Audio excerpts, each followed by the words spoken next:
नमो बुद्धाय। बुद्ध का जो सबसे महत्वपूर्ण शब्द, उसके ऊपर आज गहरा अवलोकन करेंगे। सम्यक।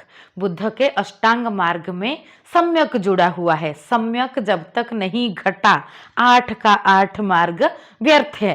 बुद्ध का जीवन खुद का देख लो, राजकुमार का जीवन है, चारों ओर लग्जरी, प्लेजर का बारिश हो रहा है, सब कुछ है, सब कुछ ज्यादा है, जरूरत से ज्यादा, इतना कि इंसान को पका दे। तो उससे भागते हैं बुद्ध जंगल की तरफ, जहाँ पे 1000 तरह की स्वादिष्ट आहार था, वहाँ पे खाना छोड़ दो, कपड़े छोड़ दो, तो दूसरे एक्सट्रीमिटी पे। तो 6 साल की तपस के बाद उनको समझता है कि ना ये मुक्ति का मार्ग है, ना वो मुक्ति का मार्ग है। ये तो मानव की मन का psychological condition to move from here to there like a pendulum.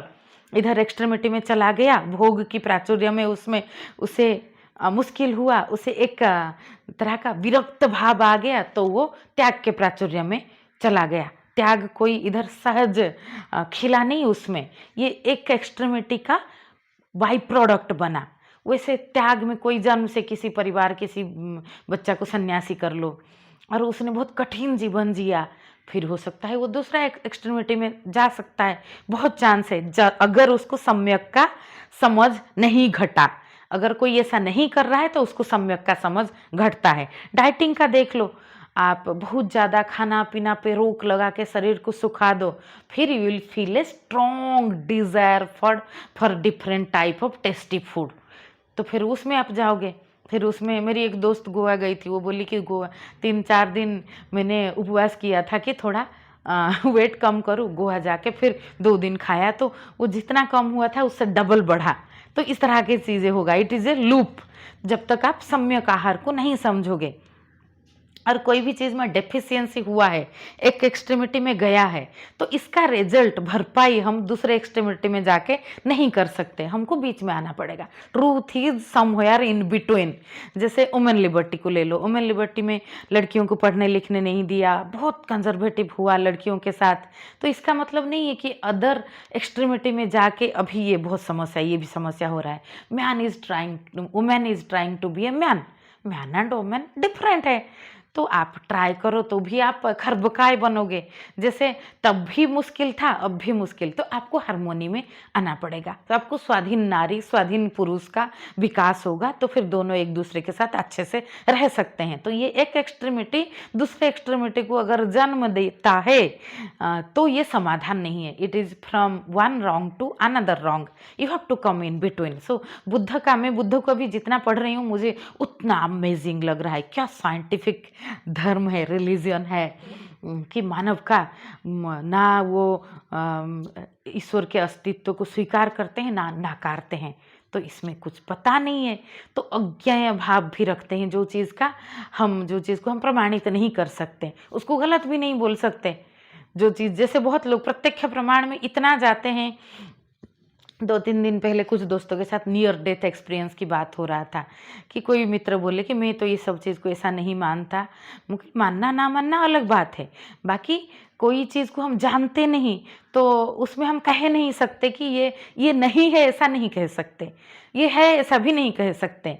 तो उसमें बहुत बहुत प्रमाण हम ले सकते हैं आधार, फिर वो प्रमाण के आधार पे वो मूल सत्य के जितने करीब होगा, कोई भी विषय हो, कोई भी जीवन दर्शन हो, उस हिसाब से वो प्रमाणित होता है। वो कई तरह से, ज्ञान के कई आयाम से जब खरा उतरता है। तो बुद्ध का सम्यक, ये आप कितनी भी तरह से इसको जांच लो, ये तो एकदम खरा उतरा सच है।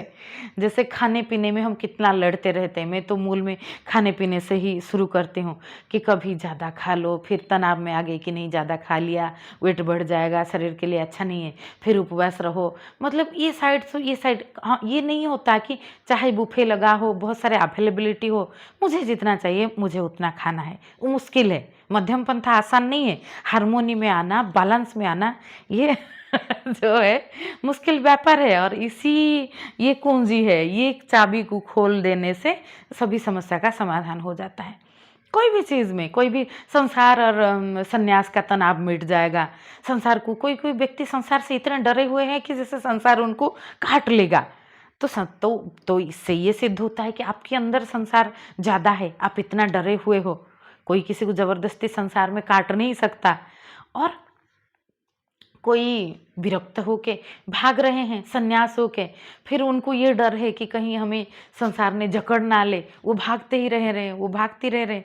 कोई बंधन में ट्रैप्ड हो गया है, कोई भाग रहा है, तो पहले खुद को थोड़ा बंधन मुक्त कर लो, तो जहाँ पे हो वो आपके लिए बहुत ज़्यादा मुश्किल नहीं होगा वो चीज़ को, आप अगर उसमें बहुत ज़्यादा इन्वॉल्व नहीं हो रहे हो।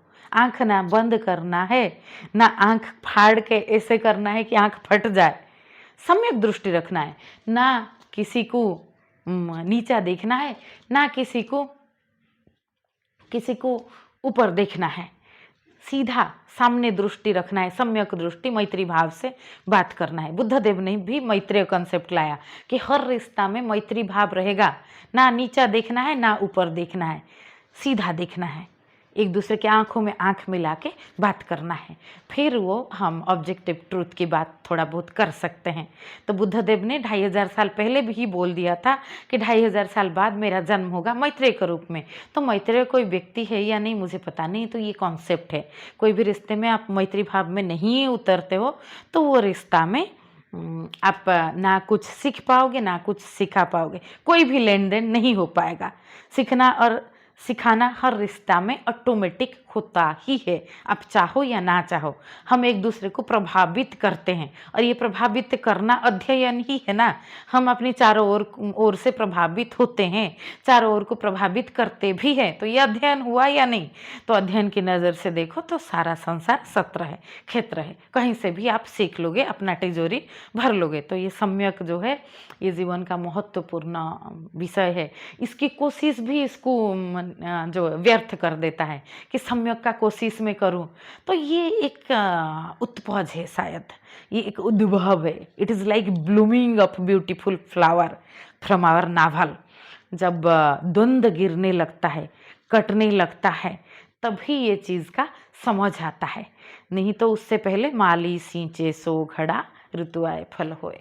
लेकिन वो सो घड़ा जो कई तरह से हम जानने का कोशिश करते हैं, प्रयास करते हैं, अवलोकन करते हैं, बहुत कई गलती करके देखते हैं, ये सब उसको कंट्रीब्यूट करता है, सीढ़ी बनता है, ताकि वो सम्यक को जान पाए। सम्यक को जान लो तो जैसे कबीर साहब भी बोलते हैं, कबीरा खड़ा बाजार में मांगे सबका खैर, ना काहू से दोस्ती ना काहू से बेर। तो ये ना दोस्ती है ना दुश्मनी है, सम्यक तुल्य निंदास्तु तिरमोनि स्थिरधि मुनिरुच्यते, श्रीमद् भगवद गीता। तो सभी आके वहीं पे पहुंचते हैं केंद्र में, नहीं तो केंद्र से चुके तो घर से चुके, तो नहीं तो इधर पेंडुलम की तरह नहीं तो उधर पेंडुलम की तरह। ये एक तरह का जो है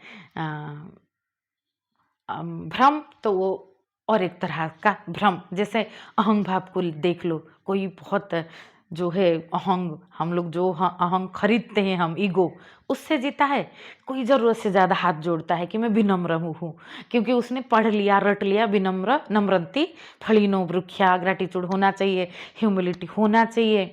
लेकिन it can not be cultivated, humility can not be cultivated, it flows naturally.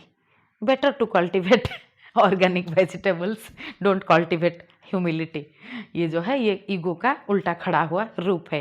तो ये जो नॉर्मल इंसान, एक सहज इंसान, जब जैसा परिस्थिति उस हिसाब से उसको जो समझ आया, वो समझ के क्रिया के हिसाब से उसने प्रतिक्रिया दिया, ना उसने ईगो रखा ना उसने कल्टिवेटेड ह्यूमिलिटी रखा।